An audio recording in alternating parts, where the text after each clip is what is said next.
Canarsie. Welcome to what was known as the 32nd Ward, the first Dutch settlement on Long Island, an original part of Brooklyn that made up flatlands. Canarsie was first documented in 1524 and became a township in 1667. This town produced its own seafood industry and commerce that shipped its natural resources all over New York State. My name is Ramon Martinez, and I'm going to take you for a walk through historic Canarsie. In this tour, we will take a look at a few buildings, walk through some legendary lanes, and talk to some old-time Canarsians.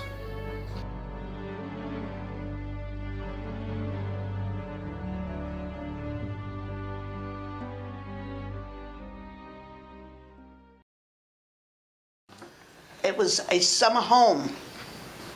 People came out here for vacation, but the people that were living in these summer homes loved it so much because it was really country. Right. We only had little bungalows on the block. The end of the block, we had farmland, which we used to go for our vegetables and everything else that they sold. What street is that? This is on 98th Street. On 98th and... Between K and L, I live. And the farm was on Avenue K. Okay. And after the war, they built the two-family homes there. Right. So I don't consider that on my block. My block is till the end of the bungalows, Right. which I love very much. And the people that moved out of Canarsie are really crazy Yeah. because they left something good. Yeah, a lot of history behind. They left something good. What are some of the things you remember? Well, about I Canarsie? remember as a child, my mother used to pack a lunch and we went to the beach in Canarsie. Canarsie, right. And we had a lifeguard. And it was such a wonderful place. We had everything there that you would have in Coney Island. Sure.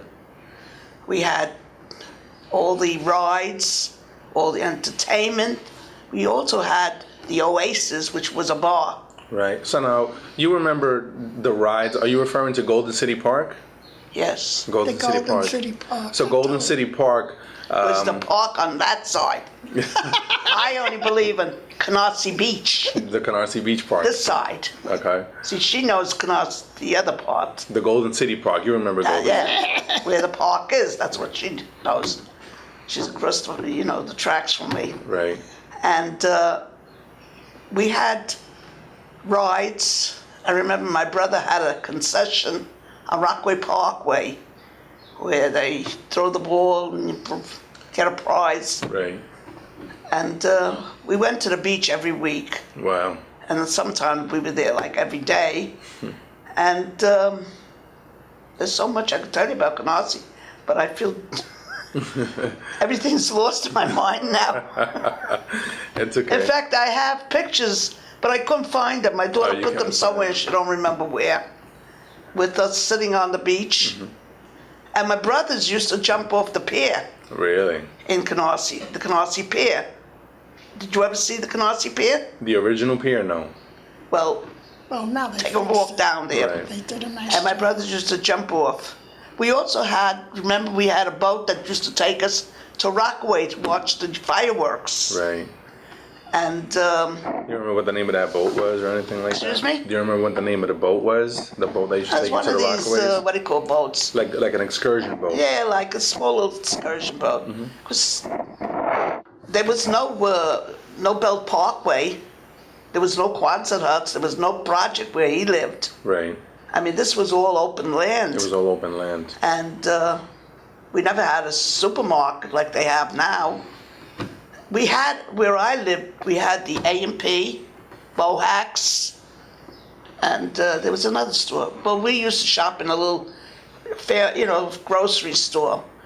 And Avenue L was beautiful. Yeah. It wasn't congested. It was nice. What was on Avenue L that you remember? All the stores that we wanted. Really? We had butchers, we had bakery, the best bakery in town. Reinhardt.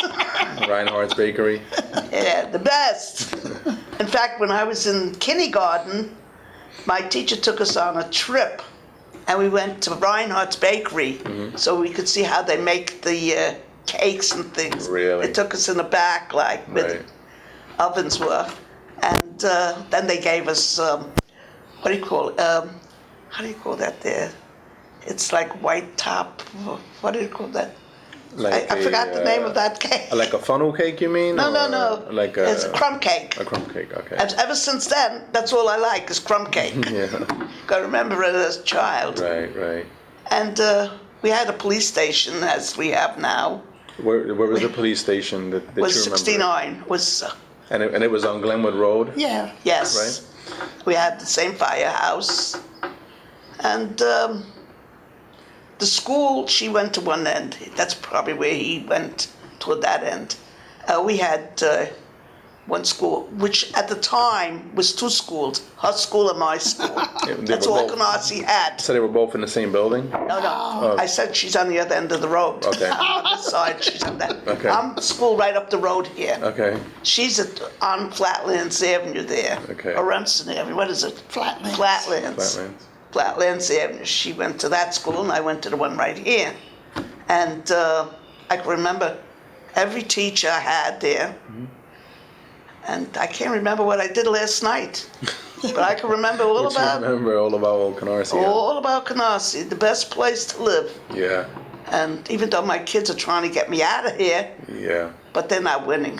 I have a deaf ear for them. So how long so you said you were born in Canarsie, correct? Yeah. So now, when did your mom and dad come into Canarsie? Well, they lived on the east side.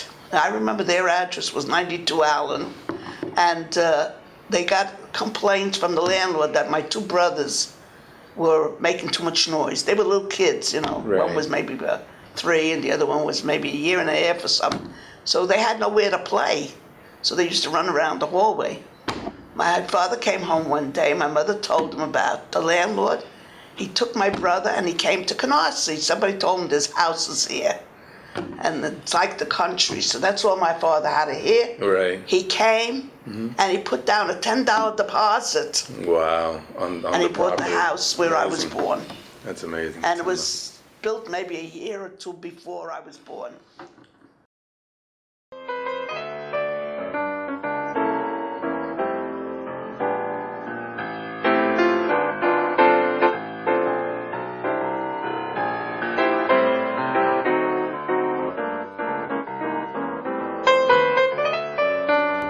We're here in front of the home of C. Lemkin. C. Lemkin was one of Canarsie's oldest residents, 9512 Flatlands Avenue. Lemkin's house dates back to about 1885, and Lemkin had a hotel right down the street on Conklin Avenue. Lemkin's hotel ran from about 1885 until it was taken over in the early 1900s.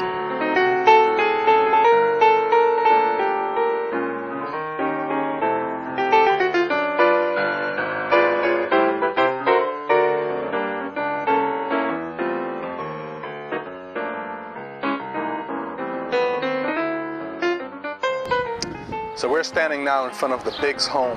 The Biggs home dates to about 1890, located on Flatlands Avenue. And what's really interesting about this large home is one of the few Victorians that we still have left in Canarsie. And the original barn house is still attached to the back of the house. Most of these barn houses have been torn down or they've been reconverted into garages for 21st century vehicles. And what's also interesting about this house is that the house belonged to William Biggs, and William Biggs is known for his hotel, which was called Biggs All-American Hotel. And this hotel was located over by the Canarsie shore.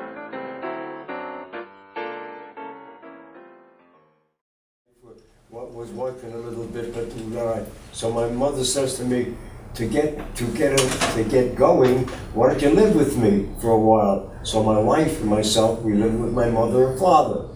We lived with my mother and father, and then my wife became pregnant, and we had the baby over there with my mother and father.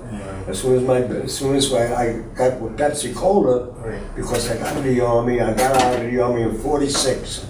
I got with Pepsi Cola in '49. So for 2 years I didn't do nothing because I figured I'm young yet, you know what I mean? And then that was that story. And then we looked in the papers, there was a new project coming up. She said, So I said, we got a baby now. We can't stay in the house with mom and pop. We got a new baby, you know what I mean? So what happened was we moved to Willoughby Avenue. You know where Willoughby Avenue is? Yeah, I sure In do. Sumner, Willoughby and Sumner. Yes. We got there. We paid, let me see, to get there at that time, when you got to put under the table, money under the table to get an apartment. Wow. So I told the landlord, I said, how much did you want for the, you know what I mean? Because you had to go under the table, if you know what I mean. Right. You got to pay to get an apartment. Exactly. At that time. Right. In 40, this was in 46. So what happened was we gave him about $300 and and I lived on the ground floor and it cost me $30 for a 1.5 rooms. Wow. About $30, you know what I mean? Yeah. I was there for about, let me see, about 7 years, you know, until this thing came out on the paper that they're building Bayview. Right. You know what I mean? They're And then you building decided to Bayview. stay in Bayview for Yeah, I 61 put an years. application, Right. and I was making enough money to get in there. Because when you work for a company in this union, they give you good money. You know, everything was paid for, you know what I mean? Right. And thank God everything worked out beautifully. And when we moved here, I had, like I said before, $30, something like that I paid it. And then when I went to Canarsie, it raised to $93.50. Now you got to understand how I was shaking. Yeah, no. I had 2 children. Oh, I didn't tell you about my wife when she was pregnant for my daughter. Right. The ceiling fell on her head. Get out of here. Yes, she went to the hospital. Thank God nothing happened to her. Nothing happened to the baby. Wow. But everything turned out beautifully. You gotta see my daughter. She's gorgeous and married, children, things like that. You know what I mean? Wow. Well, my daughter don't have no children. She's divorced, incidentally. Okay. But she was married for $10 years. Yeah. Anyways, it cost me $20,000 for a wedding. Yeah. And I tell her how many times I want it back. Give me back. What did she say? You garbage, give me back. You know what I mean? Yeah. It was fun. I'm telling you, it was great. So being that you were at Bayview, do you remember Golden City Park here at Canarsie? Yeah, of course. Yeah. It was right in the back there. There used to be a Golden. There was little places like. It was for a lot of colored people there. Oh, really? It was strictly for colored people. I didn't know that. Yes, most of them. The drink and everything. It was yes. That's what it was mostly. Yeah. And after that one, I remember very well. You know what I mean? And there was bar and grills over there and everything, you know what I mean? And this in 1949, don't forget, you know what I mean? Right. That's when I started with Pepsi. And I was the only truck over here. I mentioned that before to you, remember? Yeah, you did. Yeah. And that's what it is. And other than that, and they had that one store there, and like I told you before, and they got this Bayview. What happened was in Bayview, I lived in 2045, that's one of the buildings. And when I lived in one of the buildings, they gave me 2 rooms, you know, now four rooms I had. But on the ground floor, they put me because I wanted this, the lowest rent there is. Right. So they got me in the lowest rent, which was terrible because the kids, there were so many children Right. running up and down the stairs. I had migraines every day. Wow. So what happens, I had to go to a doctor. I got a notice, I want to be transferred. Since then, 2 years I lived there. Then I got out. Where I am now, that's where I am now. Wow. So why did you stay in Bayview for so long? Why? Yeah. Because my children were young yet. They were young, you know what I mean? They're growing up, you know what I mean? And I can afford it, you know what I mean? Right. It was tough. You know, incidentally, Pepsi Cola, when I was there in 1950 something, they went on strike for a year. Right. 1 year, and I survived That's amazing. because I drove a cab.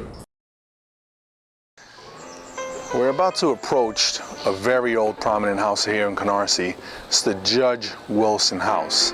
Now, the Judge Wilson House has been here since 1867. The descendants of Judge Wilson actually still live here. We're going to speak to Miss Luck, Miss Irene Luck, who's actually still living in the house and has been in Canarsie her entire life. Hi Irene, how are you? Yeah. Coming in? Yes.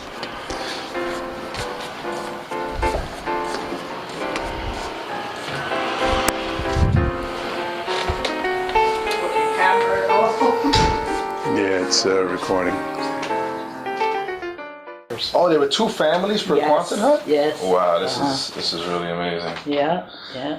And so was it hot in there? Because I heard that the buildings were made of tin. Yeah, they were tin and the windows were very small. Forget about, but I was young, so it didn't bother me. Wow. You know, when you're young, they don't get that hot. And what is this here? And this is this was this side. This is by the Canarsie Park. Yeah, right on the same side as the park. Really? Yeah, that was when, you know, people didn't have no place to live. Sure. They put them up, you know. What are these called? Are these the same? Just regular houses, I guess. Yeah, housing project. It says 6th Lane Yeah. Canarsie Housing Project. Yeah, yeah. I lived on the end one, like, you know. Really? Yeah, and they were nice. Wow. We had 2 bedrooms, a bathroom, a parlor, a kitchen, Get outta and here. a backyard. All that. Yeah, and this little front porch, like, would you believe it? It's funny because it looks thin. It's not thin. It No, was it's deep. not thin. It's just that the walls are thin. You know, you could hear Right. a lot from the neighbors. but Right.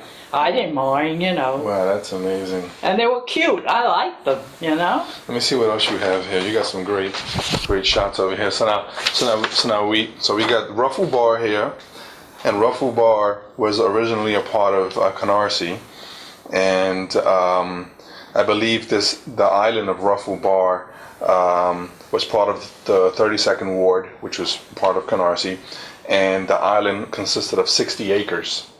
And I know that your family, which, you know, you're part of the Schmelk family. That's my aunt, the Uncle Will's wife, the judge's wife's Right, the judge's family wife. is the Schmelks. So the Schmelks owned 29 acres Yeah. of Ruffle Bar. Yeah. Yeah, wow. I read. So the first hotels that were built on Ruffle Bar were Yeah. built by the Schmelks. Schmelk. You're Yeah, kidding? Yeah. Wow. Yeah. That's great. Yeah, I read didn't that. know that. Yeah. So they owned a lot of that land, Ah. and they built on the Now this is the Arcadia. Arcadia Inn. Here was the dance hall Mm-hmm. over here. They used to have beer rackets. Beer rackets? And every Saturday night they had barn dances. I wasn't there, I was too young, but my Right. mother used to, my father used to go to them, and my sisters, they loved to dance. They had a big, long dance hall Wow. in there.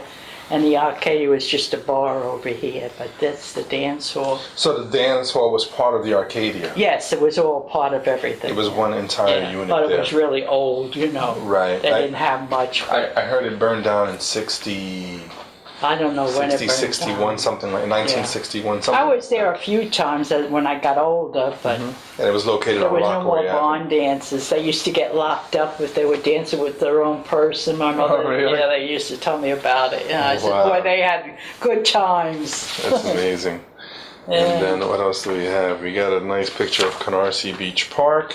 This is when Canarsie was an actual beach and people would go to the beach and they, right? Yeah, Play they in went the down. We sand. went down the beach there, but it wasn't much of a beach. No. You know. It was small. Yeah, well, it wasn't well kept. It wasn't well kept. But them days it must have been better, you know, than when I Right. went. This is a 1937 shot of it. Yeah, there wasn't that many And people there. it's even got, so this is probably the original pier that everybody talks about. Yeah. This original pier over here where Uh-huh. everybody always, That's right. Yeah. everyone always talks about the pier. And then we got another picture of Canarsie Beach Park Pier. This is it's a dark photo, but Yeah, it's somebody really it's was got all doing the- justice. it's got all the small boats in it.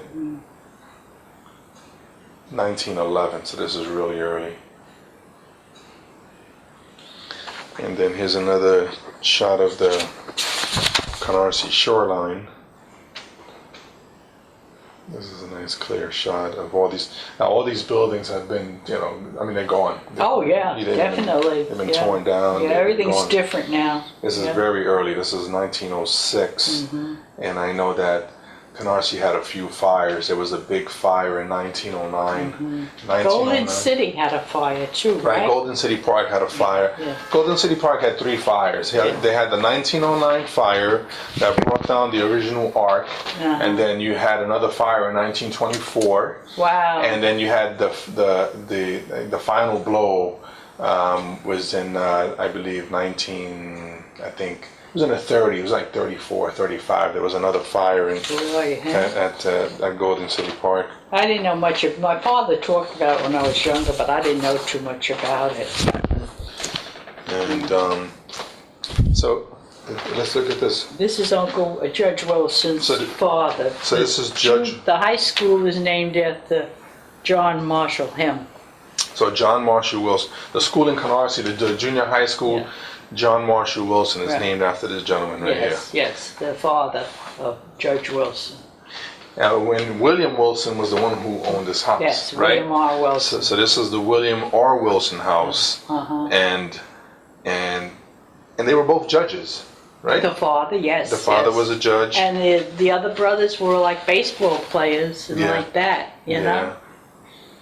And Jack was a lawyer, yeah.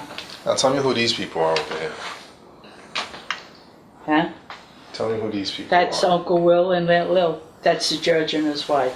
So this is the judge and his wife. Yeah. Is this your yard right here? Is this the yard of Yeah, the that's house? the backyard, yeah. And And this is the daughter Edith. Oh, this is Edith here. She was like a huge, almost like a historian because she kept a lot of artifacts from Canarsie. And every time the judge had to go to funerals and everything, she went with him all the time. Wow. She took him to work every day downtown to Really? the courthouse with Wow. her car. Through the traffic and the trucks, and she took him every day to work.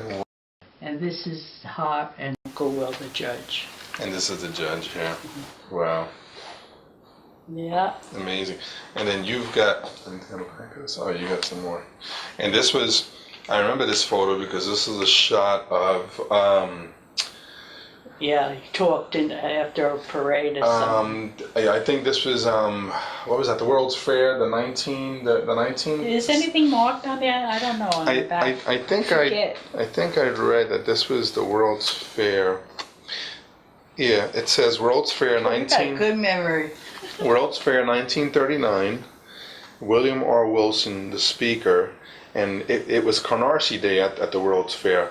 I guess every neighborhood had their own Oh, day yeah. or what have you. Yeah. And here's the judge, and he's speaking at the 1939 World's Fair, and I guess he's talking about how great Canarsie is. I guess. I wouldn't know. Right. This is his wife here, too. She was younger there.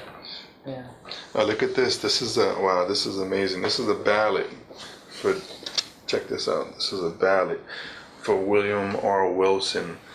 When a voting ballot, right? I guess. I don't know much about that That stuff. is amazing. And you got, and this is a picture of his wife on the side here. Keep an impartial and experienced and able judge, endorsed by all the bar associations. That's really, really rare there. Really great. She was very big in the church, the Grace Protestant. Oh, she was really? Yeah, she at the took Grace care of Bar. everything over 30, 40 years. I'm gonna put this back right here. I just stuck them in there because I says, somebody, every once in a while somebody comes and wants to know about the house and Right. the judge and this and that and, And you Fred. and you've got these great artifacts to I tell them try about to, it, right? yeah. Well, it's very hard to tell them because I was too young to really know too much. you Right, know? but it's a great thing that you have all these artifacts because then you can speak on it. Yeah. And then you have like the Fred Fetterman collection, and Fred Fetterman, you were telling me, used to build airplanes. He built Airplanes in the back of his house, right? Yeah. How many planes do you think he built? Huh? How many Only airplanes? one. He Only built one one. airplane? That's why Right. when he crashed, my aunt just wanted certain parts of it, and she Right. donated it to that school. They wanted for the kids to learn aviation on it, you know? Now, do you know when he crashed? What year Really, he crashed? I had a piece in the car, but I don't know what happened to that. And you can see that this home, or the back of this home, was used as his aircraft building business. And here are some great shots of an airplane that he built. And this is right behind the building here.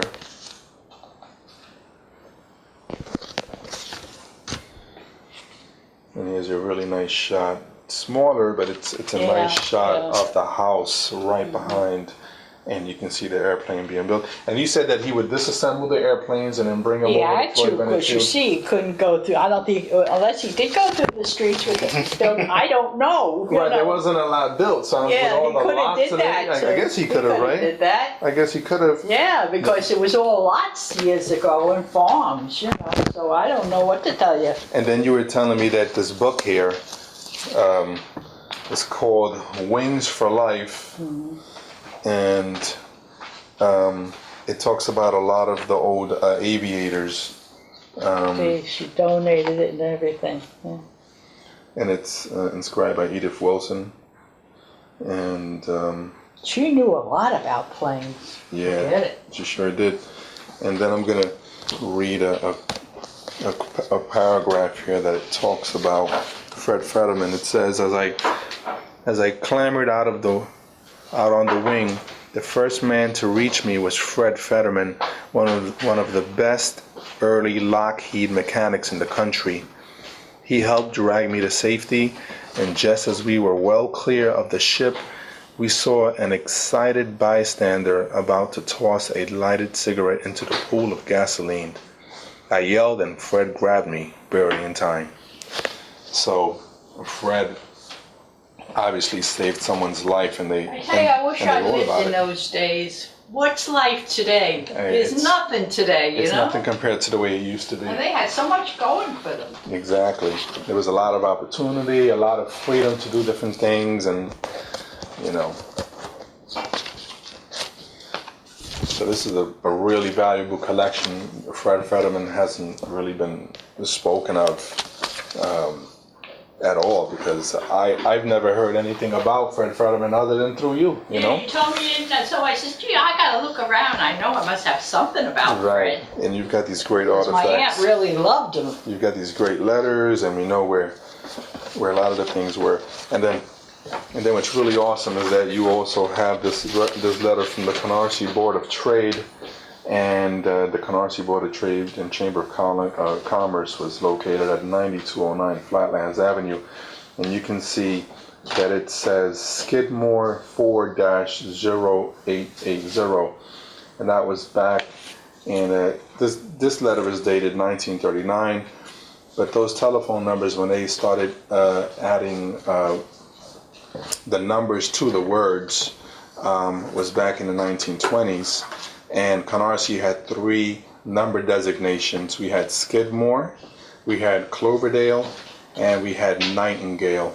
So someone's number, excuse me, in Canarsie might have been NI1, and then 4 numbers after that, or it could have been the SK1 and 4 numbers after that, and then the CL1 for Cloverdale, and that would have been anyone who has like a 251 number.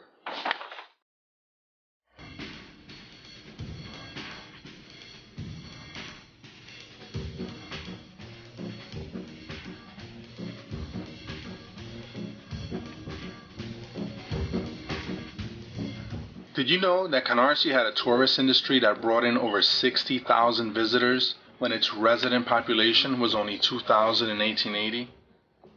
This all began with Dr. Richard H. Thomas.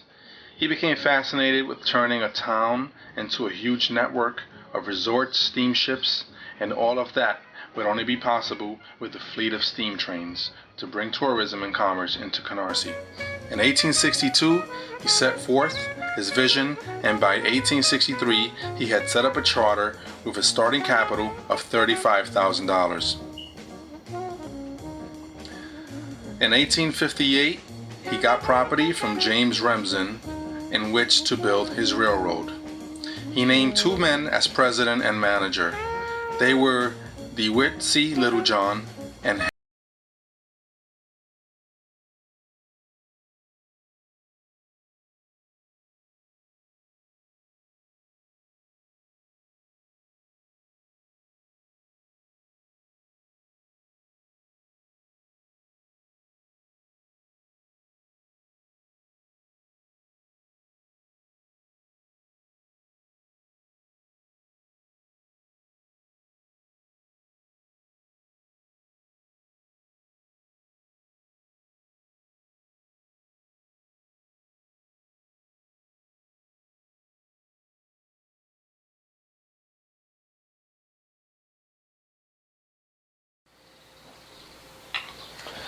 We're here at the home of longtime Canarsie resident John Frolin, who's been here since 1933. How you doing today, John? I'm fine. All right. Tell me what you remember of Old Canarsie. Okay. I was brought up in this house. My sister and I I was born in this house, I understand. And my aunt was my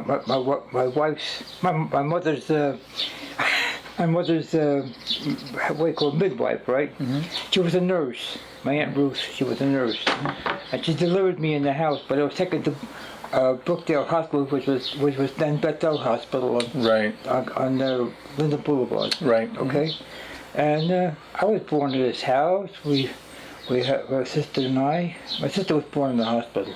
Mm-hmm. I forgot which one, but she was born in the hospital. Mm-hmm. I was born in the house. Anyway, I was here. So your father was a house painter? A house painter. So he painted a lot of homes in Canarsie? A lot of homes, and we even did the church. Well, okay, that's another story. That's I'm skipping around. Okay. Now let's don't. Now I'm gonna skip now. Okay. When I was about 5-6 years old, mm-hmm. I went to 114 mm-hmm. on Remsen Avenue. Right. Mm-hmm. And my sister also went there when she became of age. So I went to 114 over there mm-hmm. on Remsen Avenue. Remsen. And I go up there. I graduated. Mm-hmm. I graduated in 1948, I believe it was. Wow. I graduated in 48. Then I went to Tilton High School. Mm-hmm. And my father, in the meantime, was doing house painting. Mm-hmm. Well, what happened was, in high school, I couldn't get past a certain grade. Wow. So my guidance counselor told me, you got to learn it. You got to go to a trade school. Right. My father said, I'll tell you what I'm going to do. I'm going to have my son paint houses with me, paint with me. Right. So we're going to work with me. Mm-hmm. I was about 16. Mm-hmm. Well, we did a lot of houses. We did an apartment house on 96th Street. Mm-hmm. And Avenue L. There was an apartment house there. Right. We worked inside that house. I even painted the fire escape. Oh, really? I painted the fire escape. Mm-hmm. And well, not part of it, of course. And I learned how to do house painting and stuff. We did a lot of jobs here in Canarsie. So that's what you did most of your life, was the house painting? No. The Korean War broke out after the Second World War. Oh, yeah, okay. I'm just skipping again. Mm-hmm. The First World War. It's okay. The Second World War. Let's go to the Second World War. We know about the Hitler took over Germany, and we had a fight, right? Right. And what happened was, my father had this car, and we had to paint the headlights with a black line here and a black line here to keep the lights dim. Right. To keep the lights dim so the enemy won't see us at night. Oh, really? Wow. And my mother was a civil defense. My mother was a civil defense lady. Really? And they used to have on 94th Street. They have what they call fake accidents or fake bombings. Right. And my mother went out there to give bandages and whatnot. Oh, really? To do things like that during the Second World War. Right. And the war, right, we had ration books. I don't have any, but we had ration books. Right. We only allowed certain amount of gasoline. My father had a A on his window, on the driver's side. Right. On the driver's, no, on the passenger side, I should say. And a big A, a card with an A on it. Okay. That was so that he can get gasoline because he was a house painter. Oh, okay. Because he could use the car for business. Right. Not for pleasure. Right. We weren't allowed to use this car for pleasure during the Second World War. So this is the kind of car that your father drove? Just the car, yeah, it's a sack replica. Right. A sack replica. Right. It was a 31 two-door Okay. Ford. A 31 two-door Ford. Right. We used to go after the war. We went camping, and we put tents here. Right. We put a gate here. Right. And put stuff in it. Oh, really? We put stuff in this side, and my father made up some kind of like a wooden thing back here. Right. And he put that like a platform here. Right. And on top of it, we put some more stuff. More stuff, wow. And everybody was looking, all the neighbors looking at us. Where you going? We're going to Montauk Point. Where'd you go? Montauk Point, the State Hill State Park. Oh, okay. Near the lighthouse. Okay. Near the lighthouse over there. Oh yeah, okay. Now in Canarsie we had, like the Golden City Park. When they closed it down, there was a riding academy. A riding academy? A riding academy. With St. Jude's churches, there was a riding academy called the Golden Spur. Oh, really? I used to go horseback riding over there. Wow. Right? I used to go down the Avenue M on the dirt road, go in the back where 108th Street is, I think it was. There's a dirt road. It was all dirt roads back there. You could horseback ride. And the Quant huts, there was the Quant huts on, not Quant, but these houses were prefabricated houses on TV Avenue. One day, there was I passed by this white house with the horse. I passed by this white house, and I forget what because there was no streets named at that time. It was just a big empty field. It was a white house, and there was some guy sitting on there cleaning zip guns. Oh, yeah? Had zip guns, right? And a pickup truck. I passed by that house with the horse. And I made a left-hand turn to go down towards where CV Avenue is. Right. Towards the prefabricated houses. Right. Well, what happened was this pickup truck followed me. Really? And they threw rocks at the horse. Really? Right. They threw rocks at the horse. My horse took off. Now it looked like a racehorse because it was ski legs, nice build, and I hung on. Like you ever seen the movies how the guys drive with their behinds up in the air? Yeah. Well, that was me. I was hanging on for dear life. As we were coming down, we went right to the house. There was a house right there, a quantum hut right there, well, a prefabricated house right there. Right. The horse went right to the house, and I almost fell off the horse because he stopped short. Really? The guys in the truck backed up and went away. Right. So now I'm city property. Now I'm on city and there's people walking there, you know. Right. So I walked the horse on the sidewalk. Yeah. I call it Big Red. That's a Big Red. Big Red? The Big Red was the name of the horse. I walked up on the sidewalk. A lady with a stroller. With a stroller came. She take the horse off the sidewalk. I said, "Lady, this horse can go into my living room because he saved my life." He said he saved my life. And he was all sweat up. They wondered why the horse was. My father got this wire, made these fittings here. Right. My father did all this. He did all that with garbage, you know, with the junk that he put. And he made this. He got this here stripping and made this here, all the way down to the bottom. Painted the flowers here. And that's what I remember about it. What about the top? So he made that too. Exactly. He made that. Those all handmade. That's all my father made. And he specifically made it for this corner. He measured it out and put it there. It's really interesting because it says 1931 on it, and it's a one of a kind piece. Yes, it's handmade. You can. It's a handmade piece about your father. We're standing off of this wooded area right now by Schenck Street, and this was previously the home to Golden City Amusement Park. The park opened up in May of 1907. It was opened up by William Warner, and he had his own amusement company called the Warner Amusement Company.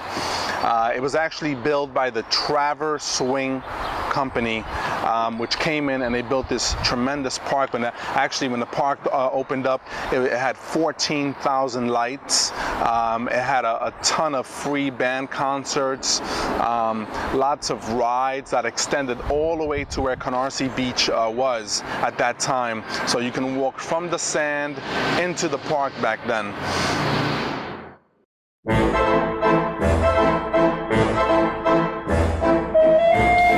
When the park opened up in 1907, Canarsie already had established tourism. As a matter of fact, between 1850 and 1907, when the park opened up, Canarsie already had 40 hotels in existence. In 1909, tragedy struck when there was a huge fire which caused $250,000 worth of damage to Golden City Amusement Park. The next fire that struck after that was in 1924. By 1925, Canarsie opened up again with a huge arena called the Golden City Arena. And the arena featured boxing matches by professional fighters. In 1934 was the final fire that Canarsie Golden City Park had, and that ultimately spelled the end for the park. During the 1920s, Jack and Irving Rosenthal purchased Golden City Amusement Park from William Warner. They're also the same brothers who purchased the Palisades Park out in New Jersey, and they're also the same gentleman who built the Cyclone out in Coney Island.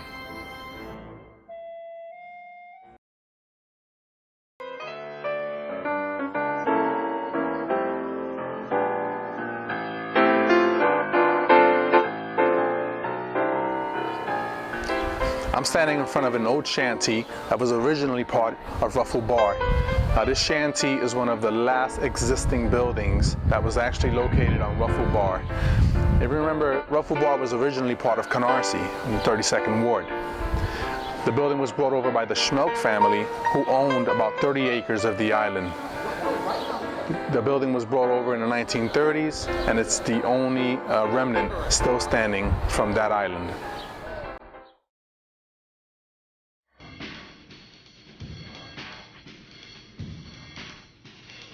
Did you know that Canarsie has been the subject of great works of art? In 1882 and 1891, Charles Louis Fussell painted several Canarsie landscapes that now hang in the Pennsylvania Museum of Art. In 1944 and 1956, Herman Rose painted Canarsie landscapes that now hang in the Museum of Modern Art in New York.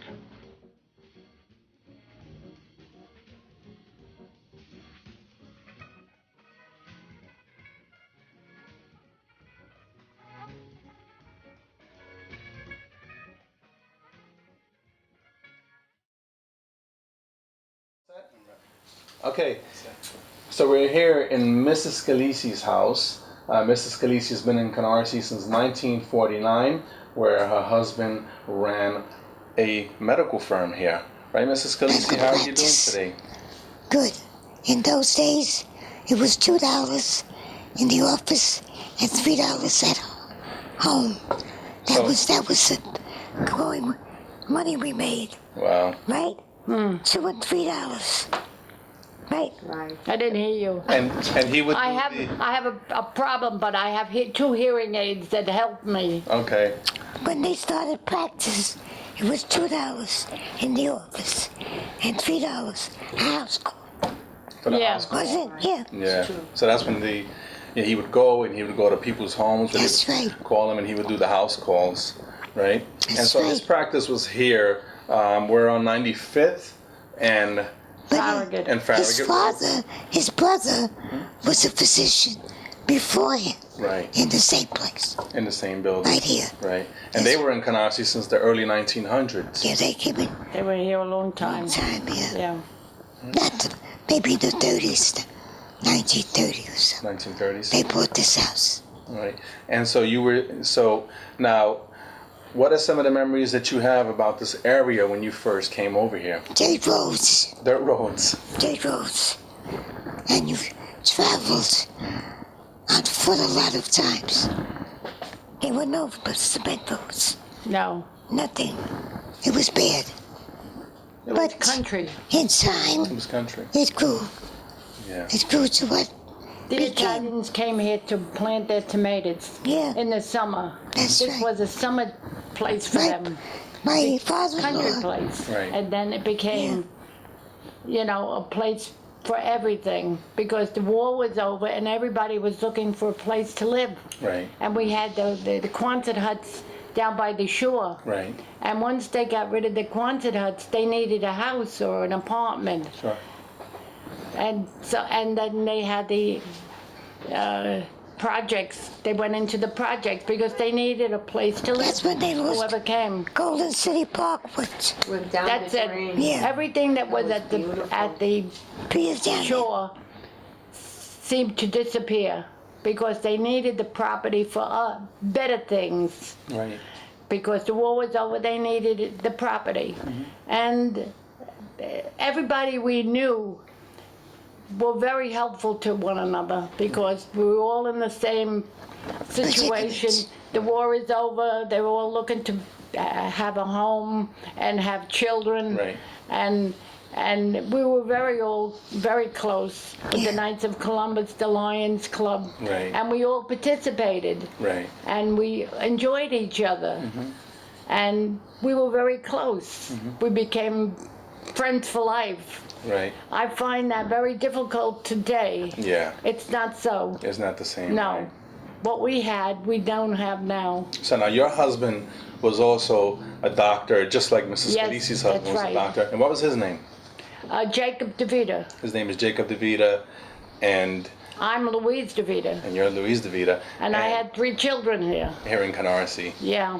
And you live right across the street from Right Mrs. across. Scalisi, Yes.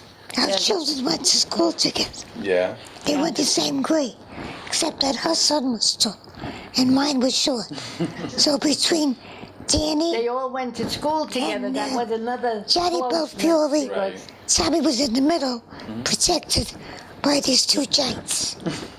the children got to know each other like not only friends, but we were very close because they went to Holy Family School together. They participated in whatever was happening here. And it was very nice. Now they're all married, they have their own children, and they're not here in They're Canarsie. not here in Canarsie, And right. I'll tell you, I have a son in Westchester. He doesn't like Canarsie. And I have a daughter in Long Island and Rockville Center. Rockville Center. And they come, but very seldom. Right. Yeah. They're home. They outgrew us. Yeah. What happened to Canarsie when we lived here? We really enjoyed living here, really. Yeah. It was what we wanted. The children went to school. There was not all this violence Right. and all the automobile accidents that you pick up a paper every day, and especially today in the Courier. There's a whole page of automobile accidents. They're all in a hurry and they're all killing each other. That's right, unfortunately. And people are not looking after one A another. couple of weeks ago, they went into your sidewalk. Yeah, oh yeah, more than once. Yeah. Wow. You know, We had somebody come right up our front I steps know with a when car. our children were growing up and we were first here, we looked out for each other. Right. Our friendship was real friendship, more so. Like Teresa, I consider her like a sister of mine because my sister passed away when she was very young. Wow. And she was always there if we needed to find somebody or do something, you know what I mean? There was somebody there to help us. Right. And, well, both doctors are gone. Yeah. One doctor didn't, no competition. Right. We No. went to others. None I whatsoever. had Dr. Scalisi all the time because I'm right across the street. Right. But I knew Dr. DeVita and Louise, and it wasn't, well, I'm going to him, I'm not talking to you or anything. Right. And if anything, the kids would say, if Doc wasn't here, they would run across the street. Right. It made no difference that Made no we had difference. to wait for Dr. Scalisi. Right. We went across. We were like family. We never, like now, I have neighbors next door. They're very nice and everything. They're from Hades. One is from Trinidad, but they're very nice. But they're not warm like we had it Right, before. the way it used to be. It used to be and everything. Because when I How long have you been in Canarsie? too long. Too long. Too long. I'm 88, so I was here when I was 10 years old. 77 years about. 77 years. Yeah, it was the end of May. Right. And it was horse and buggy. We moved from Williamsburg on a horse and buggy. Right. We had the L over train. 60. Right. We had the L train, Right. but we used it. The furniture was all delivered with the horse and wagon, Wow. and we came with the L train. The horse. So we came before the horse and buggy came for our furniture. Right. And the reason we moved here, we lived in Williamsburg. My mother had heart problems, so they said we had all gas stations nearby. Right. And they said we had to move away, and my father and my uncle worked together, and the family was selling the house. And So they thought that the gas stations were contributing to the poor heart health. problems. Yeah, to So the you poor moved health. away from the gas We station. moved here the country. This was the country. This was considered a country. Yes. Many a time, my mother had sisters in the Lower East Side. We would go there. Never closed our doors. Never closed the windows. We would come home and we would find on our kitchen table and would say, Sophie, my mother's name was Sophie. Sophie, we were here, had coffee and everything. Thank you so much. We did the dishes. And this weekends we had company galore because we're going to Sophie's house to the country. Right. They would come on a Friday. Each one brought their own food or something. Right. We come here on a Friday. And Sunday, around 3 o'clock, everybody said, goodbye, see you next week. Wow. The children all slept, in one bed. Instead of sleeping lengthwise, we slept, of course, with chairs to hold our feet. Wow. We had a ball. Wow. And while the adults were in the Rose was younger, but... Well, I was born when you moved to Canarsie 77 years ago. So that's a long time. I was also born in Williamsburg.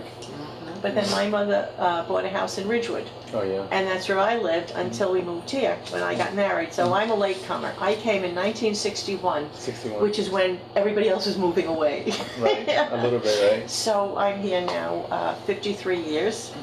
And it's a very changed neighborhood. But there were streets and everything. I don't remember trolley cars or dirt roads. And I liked it. It was like a little village. As a matter of fact, every time I met someone, it seemed they had relatives just around the corner. Right. Everybody was related to Yes. somebody, so it was really like a little village. Right. And then they started building more and more houses, and a lot of people were moving away and new people were moving in. And as the new people were moving in, the people who were moving out went to different places. It's Right. not that they all went to the same place. Right. So it's not that you could really say that they left Canarsie to go to another place like Canarsie. Right. They went all over. Even that lady that just left Francis, she said they're in Florida, but they're all in different towns. Right. An hour away, an hour and a half away. Sister, So yeah. like what we had here, you don't have any place else. That's why we love her, because we still keep coming to her, Right. because this is where we feel we are so home away comfortable, from home. And we also have neighbors from Trinidad and Puerto Rico and just Jamaica, a lot of the Hades. my church is all Haitian now. They're all Right. from Haiti. We have a Haitian mass, and really just nice people, really just comfortable with everybody. They're improving their homes. This is not a ghetto. This did not become a slum. Right. It's still a lovely blue-collar neighborhood. And if you have a job and you have family, this is what you want. You want something like this for Right. your family. This is what everybody wants who comes to America. That's why it's so populated, That's right.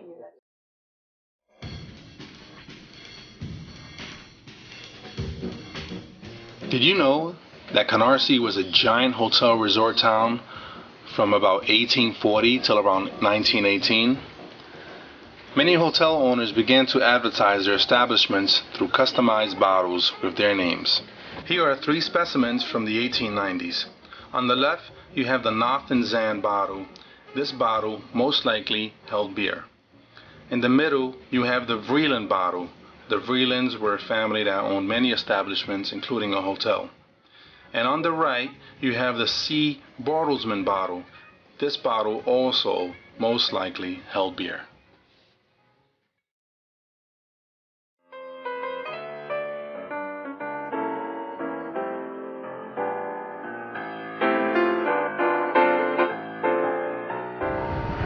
As you know, Canarsie had many hotels. We're standing in front of the 1894, what was known as Kaiser's Hotel.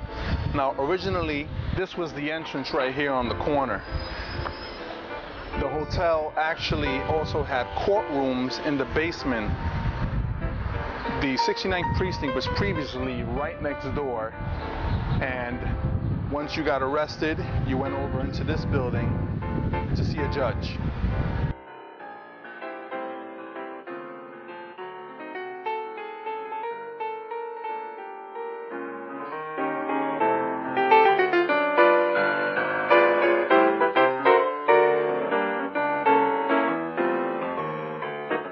We're standing in front of what was known as the Wimpheimer Hotel back in 1880.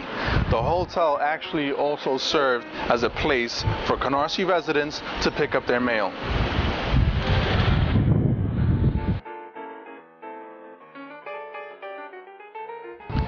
This area here that we're looking at was previously where the Arcadia Inn Hotel were. Next to the Arcadia would have been the Victor Voris Hotel. A little further down, you would have seen Shilen's Hotel, and you would have ended up with the Chris Craft Hotel. And all of these hotels were located here on Rockaway Parkway. Volare, oh, cantare. Oh, let's fly way up to the clouds. So we're sitting here in front of Frank Sedio's house. We got the Honorable Frank Sedio here. It's really good to see you again, Frank. Always a pleasure. Now, Frank has been a long-time resident of Canarsie, and his family here was also here before him. So, Frank, tell me some of the things you remember about growing up in Canarsie. Well, my family's been in Canarsie since 1919, so it's a long time that we spent. As a matter of fact, I was born 10 blocks from this spot, Glenwood Road in East 83rd Street. To me, Canarsie, I've been in Canarsie my entire life. I sit here every day for just 10 blocks away from where I was born. Wow. So it's kind of a unique experience for me and for most people when I discuss with them. Canarsie is an enormously interesting community. It's a bedroom community of New York City. It was a bedroom community of the city of Brooklyn when it existed. It's a town that's gone back into way back in the beginning of the 18th century when it was first settled. It was one of the first places settled where there was real population other than Manhattan of the Dutch and then followed by the Germans and English later on. And if you look around and you look at some of the churches, the older churches and things, you'll see that history comes and emanates from them. Both the church the Episcopal Church over on East 94th Street in Farragut, the church up the block here, Grace Protestant Church up the block here. So it's kind of an interesting thing. Canarsie is my home. It's funny, I've dedicated pretty much. I've been involved in a lot of things. I started out as a community activist. That's the new fancy term to call when you work hard for your community. Right. But at 13 years old, I joined a local organization called the Columbian Squires, which was a teenage program of the Knights of Columbus, which actually existed right up the block here for a long, long time, where the Thomas Jefferson Club now is. And it was like 1959 when I joined them. Right. And I was also a Boy Scout and the Cub Scout and Our Lady of Miracles, where my family comes from, and which is probably the second oldest Catholic church here in Canarsie. Our Lady of Miracles is celebrating its 75th anniversary in June. And my grandfather was one of the carpenters who actually built the building that's now the church. Wow, look at that. We have a unique history with that parish. All of our family members were baptized there, raised there in religious instructions, and were married there. And we've even buried all of our families dead in that church. So we're very closely connected to that parish. And in June, when they celebrate the 75th anniversary, they're going to be honoring me as one of the longtime parishioners of the church. Fantastic. And I started from the Squires. I went into it was always the Knights of Columbus, which is one of the most treasured organizations I've ever belonged to in my life. taught me and gave me the values and gave me the kind of political education I needed to go on into other things. Unknowing, of course, at the time, it was just a matter of growing up and doing things in it, which gave me the organizational skills that I have, whatever little they are, and to make things happen. And from there, and I started the local civic association here back in 1980. We started we called it the East 90s Civic Association, and pretty much represented everything from literally from Avenue J up to the Long Island Railroad trestle, from Rockaway Parkway down to Remsen Avenue. Wow. And it was a very successful civic in its time. And we used to have over 200 members come and attend meetings. Of course, we did some really good things, some nice activities. Wow. So it was an important, that was the beginning of that, but I was also a police officer, and because of where I worked, I would cover Canarsie as well. Part of my responsibility was to cover Canarsie as the Community Affairs Officer for Brooklyn South, which I did for over 14 years before I moved on into other things. Community work. I got involved in politics when I was 18 years old. Wow. And when I was 18, I started working on a campaign for a gentleman by the name of Frank Brasco, who was the congressman running for Congress at the time, around 1963. And got involved in his campaign, and that got me my first taste of politics. It got me really, really interested in it. Wow. And next year will be my 50th anniversary doing that. Wow, fantastic. You know, I remember you telling me a story about when you guys were moving the flagpole that used to belong to the 69th precinct. That's right. The original 69th precinct station house was on Glenwood Road between East 94th and East 95th Street. It was just a big old house, similar to this one. Right. And it was the station house for years. And in 1972, we opened the new 69th precinct on Foster Avenue. Right. The building remained empty, and the flagpole was there. And we moved that flagpole over to the corner of East 95th Street and Concord Avenue, which was at that time the Knights of Columbus building. Right. And it still stands there today in the front yard of the house that was built there. So exactly. Wow. I have to tell you, I keep on looking at it and trying to figure out a way how I'm going to take it and bring it over here at some point and plant it in the ground in front of this house, because what I'd like to do. Yeah, the history of that flagpole. But it just said it's there, and it's sad what's it is decaying. They don't know what to do with it, I think. Exactly. And that's part of the problem. Yeah. So one of these days I'll figure out something, maybe with Con Ed or somebody, to get it over this way and try and put it over here on the property. It'd be a nice thing to put on the corner. You told me it was deeply interred into the ground, down right? about 12 feet into the ground. So Wow. that's part of the problem, is that we'd probably never be able to get it out of the ground that way. We'd have to cut it, and then shrink it down by a few feet to plant it into the ground. But That's still right. be a good memento of what Canarsie was all about. Now, what are some of the things you remember about the way Canarsie was laid out? Well, the Canarsie has two parts. There's really two parts of Canarsie that a lot of people don't realize. There's the area that runs from around Remsen Avenue, maybe East 88th Street on the west, all the way out to around 102nd Street. And from Foster Avenue, which is the north end for Avenue D up there, down to the water. That section was what we call Old Canarsie. It's where we're sitting right now. If you drive through these sections, you'll see most of the houses were built in the 20s. Most of them, although, by the way, this house is 110 years old this year. That's right. It was built in 1904. And there's a few homes like this, the one across the street, which is now the doctor's office. Right. There was one that got knocked down. That's renovated right up the block on the corner of 94th. That's also, and the few that if you're going down Flatlands from here to pretty much up to 96th Street, you'll see a number of houses like mine. And the old houses have been converted into offices and business space like that. Yeah. And this part of Canarsie was created for the most part around these houses. They're all a result of the amusement park that existed down by the Shore Golden City Amusement Park, which at the time in the 1900s, or early 1900s, became a real summer resort area for people. Remember, we didn't have to build parkland until the early 30s. Right. So this was all one big playland. Right. There was only one way to get there, and that was through the Canarsie line, what we call now the L train. Right. But the L train used to extend by trolley all the way down to Canarsie Shore. Right. And it ran by a series of railroad tracks that exist, that many of the areas where they were still exist today. If you go up by Savizio Fence over here, right next to their building on 95th, and right next to them. That's the right-of-way for the railroad. The same thing with the lot across the street is part of it.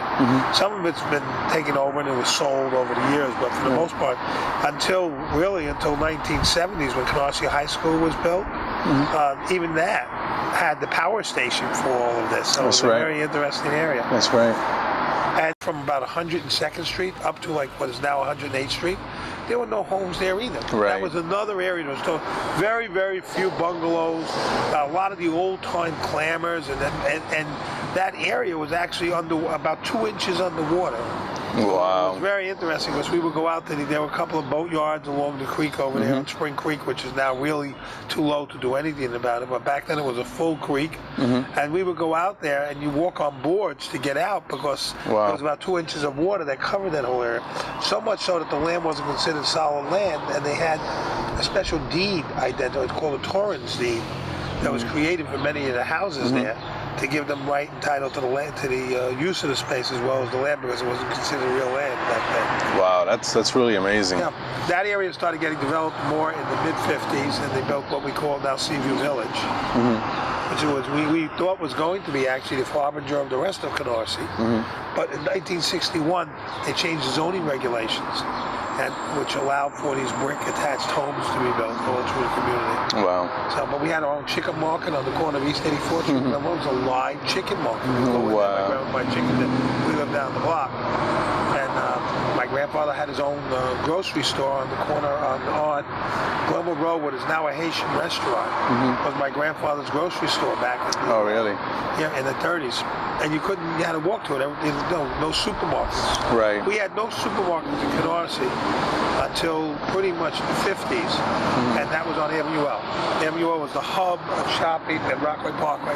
Those two strips were the hub of shopping until Flatlands Avenue was completed back in the 60s, and all those stores opened up. Wow. So we had a supermarket there, and we had one on Rockaway. We had 3 on Rockaway Parkway, all privately owned supermarkets. They weren't big chain supermarkets like we have today. Right. The A&P was the first big chain, and they were on Ralph Avenue and was right off of Farragut right now, which is like the Auto Zone, I think. Right. So, but that was one of our first supermarkets, and Bohack, which was on Avenue L, which is now I think it's used by the cable division as an office space. Right.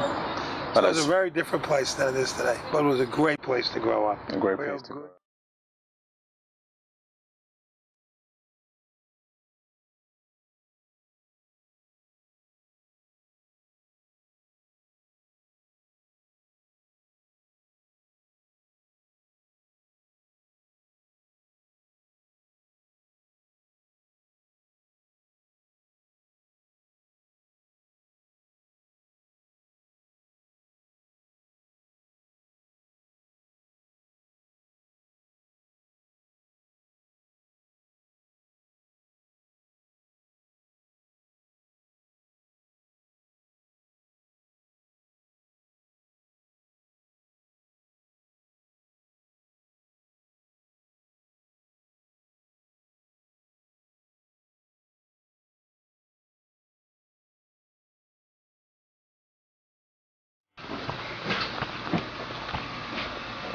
So Canarsie firefighting history started back in 1859 on a firehouse on Rockaway Parkway. This is what the firehouse looked like. Originally, it was just torn down about 2 years ago.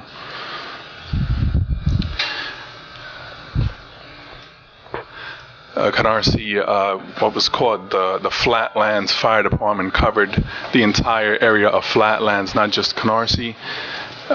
So they covered Mill Basin, they covered parts of Marine Park, so they went way out there. They had 3 separate firehouses. One was located on East 95th Street and Conklin. There was another firehouse located at the Shore. We believe the hose company was located there in 1891.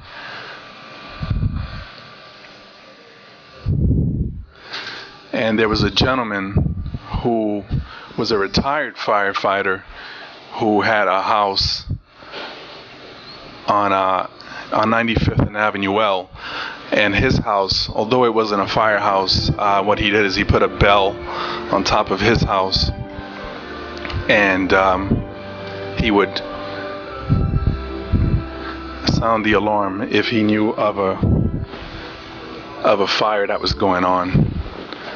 And a lot of people believe that his house was a firehouse, but indeed it was just kind of like a building that commemorated Canarsie firefighting history.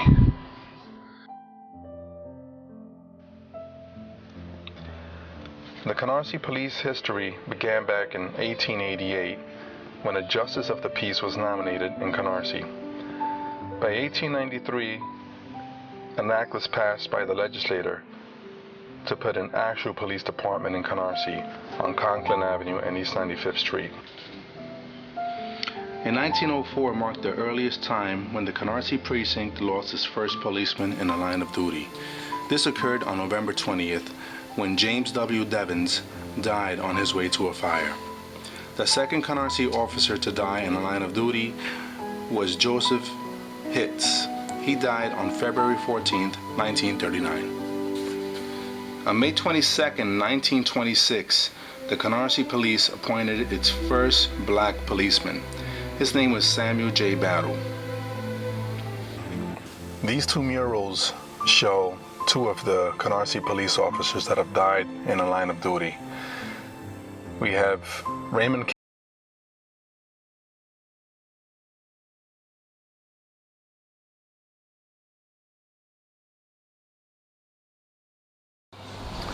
So we've come to the end of our historic walk through Canarsie, and I want to thank everyone involved for participating in the making of this documentary.